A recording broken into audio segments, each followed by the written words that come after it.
Hôtep à tous, bienvenue sur la chaîne des panafricanistes par essence, par conviction et par excellence. Celle des citoyens kémites par nécessité et obligation de combat.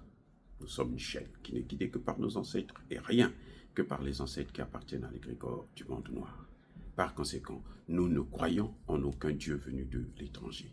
Toutefois, cette vidéo n'est aucunement destinée à inciter à la haine ou à la violence, car nous menons un combat qui est d'abord et avant tout spirituel, intellectuel et démocratique. Ensuite, il est politique, géopolitique et géostratégique. Contre l'impérialisme, le colonialisme, le néocolonialisme et l'endocolona, qui sont tous qualifiés de crimes contre l'humanité. Nous menons ce combat sur la base du principe fondamental que nous avons hérité de nos ancêtres kémites, qui est celui de la Mahat, c'est-à-dire solidarité, vérité et justice. Vous êtes donc en droit de connaître la vérité et nous avons l'obligation de vous dire la vérité, rien que la vérité, afin que justice soit rendue au continent africain. Et ça, c'est notre modeste contribution dans cette noble lutte en faveur de la souveraineté, la dignité, la solidarité et l'unité africaine. C'est exactement ça que nous appelons le panafricanisme. Bien-aimés frères et sœurs, les États-Unis d'Amérique viennent de classer 6 pays parmi les pays où il n'y a pas le respect des droits de l'homme. Ah oui, ils ont fait la liste.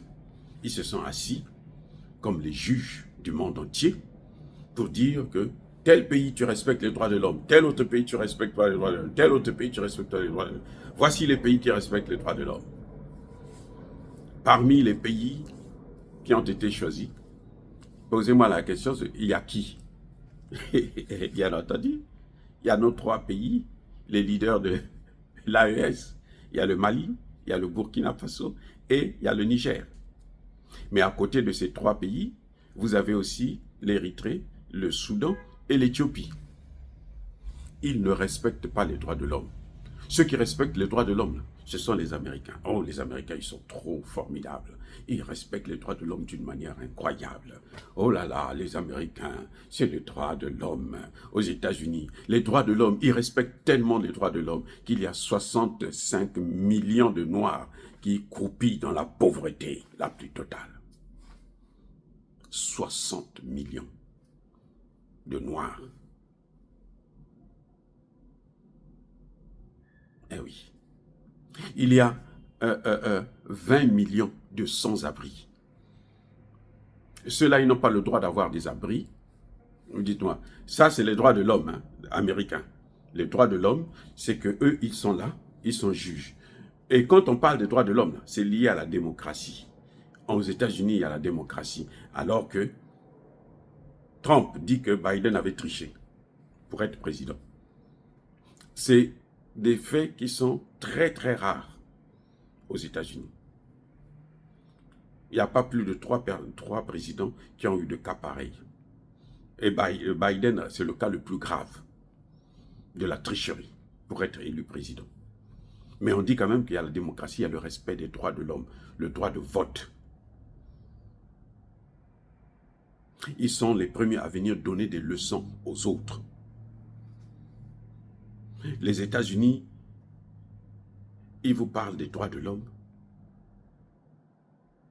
dans ces 6 pays, mais ils ne parlent pas des droits de l'homme en Israël, en Palestine. Ils ne parlent pas des droits de l'homme au Gabon. Ils ne parlent pas des droits de l'homme au Tchad, que j'aime bien maintenant parce que depuis qu'il y a eu ce déplacement de Kaka Déby, je pense que maintenant ils commencent à comprendre. Ils ne parlent pas des droits de l'homme en Libye, qu'ils ont eux-mêmes détruits. Ils ne parlent pas des droits de l'homme en Afghanistan, qu'ils ont dévasté.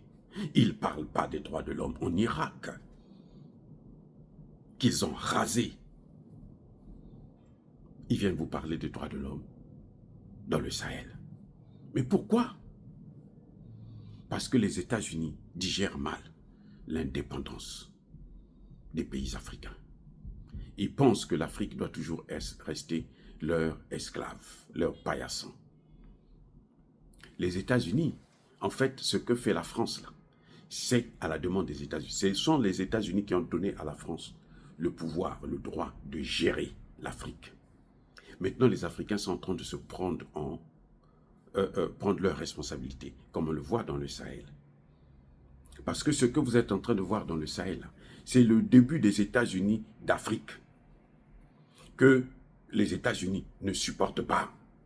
Puisque eux, ils ont divisé, vous avez vu, ils ont divisé le Soudan, le Soudan. Ils ont divisé l'Éthiopie, Érythrée. Ils sont en train de vouloir diviser le Congo démocratique parce qu'ils trouvent que c'est trop grand. C'est eux qui décident, quoi, c'est trop grand. Donc, nous, on veut des petits États que nous contrôlons plus facilement. C'est ça l'œuvre de la mondialisation. Donc, ces pays-là ne sont pas choisis au hasard. Les 3 pays de l'AES, c'est d'abord parce que ces 3 pays sont sortis de la CEDEAO. Et ça, cette déclaration est sortie juste après que ces 3 pays sortent de la CEDEAO. Ces 3 pays, en sortant de la CEDEAO, ils ont répondu à Blinken. Blinken était en tournée en Afrique de l'Ouest.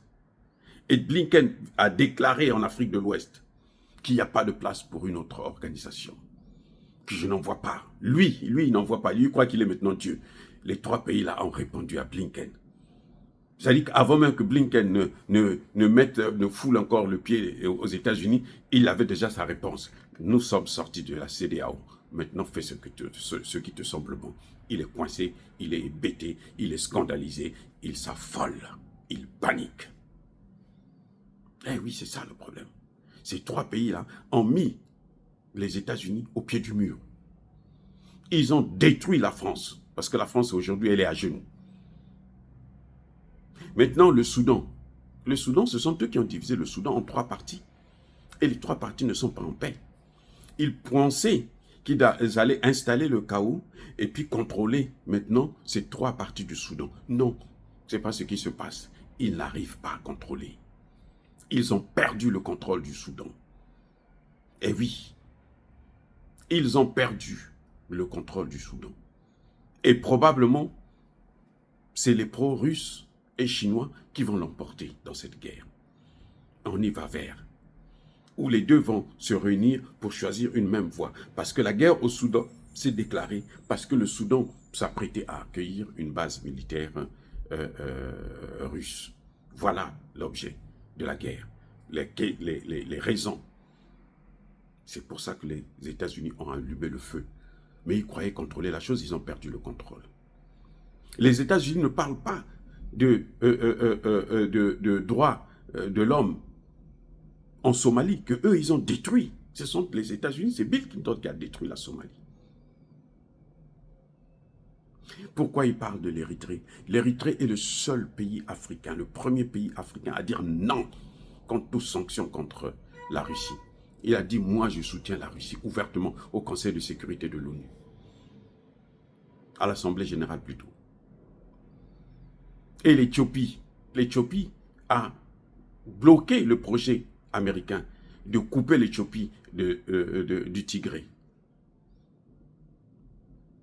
Et ils ont fait face. Et ils sont soutenus aussi par les Russes et les Chinois. Là encore, les Américains ont échoué et maintenant, ils amènent ça sur le plan des droits de l'homme pour dire que bon, nous allons maintenant prendre des décisions, de trouver des manigances avec nos associations, les organisations non gouvernementales des droits de l'homme et autres pour demander une intervention au Conseil de sécurité de l'ONU. Mais même s'ils ont une autorisation du Conseil de sécurité de l'ONU, ce qui n'est pas probable puisque nous avons la Chine et la Russie qui vont bloquer ça, mais à supposer qu'ils l'ont. Vous croyez que les Américains peuvent aller faire la guerre encore en Afrique, là, attaquer tous ces pays-là en même temps? Vous croyez? Ils ont quel moyen? L'Ukraine, là seulement, là, ils n'arrivent pas. Aujourd'hui, ils ont abandonné l'Ukraine.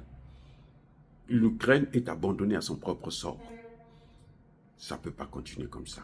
Oh, bien-aimés frères et sœurs, voyez comment les Américains trouvent des raisons fallacieuses pour déstabiliser nos pays, pour chercher à nous attaquer. Et c'est ce qu'ils faisaient avant.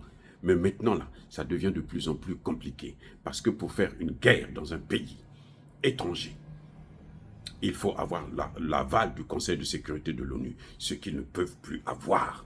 Personne au Conseil de sécurité ne leur donnera cette autorisation à moins que ce soit la France, puisque la France elle-même, elle est dans la même situation de déstabilisation des pays africains. Mais ils sont finis maintenant.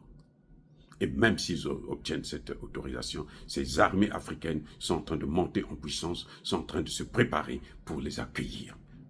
Bien-aimés frères et sœurs, soyez bénis. Je persiste et je signe. Soyez abondamment bénis par le Dieu des Kémites et par nos ancêtres angélisés.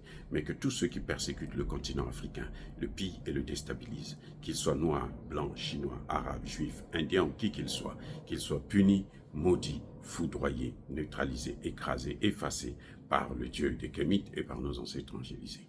Vive l'Afrique éternelle. J'ai dit et j'assume.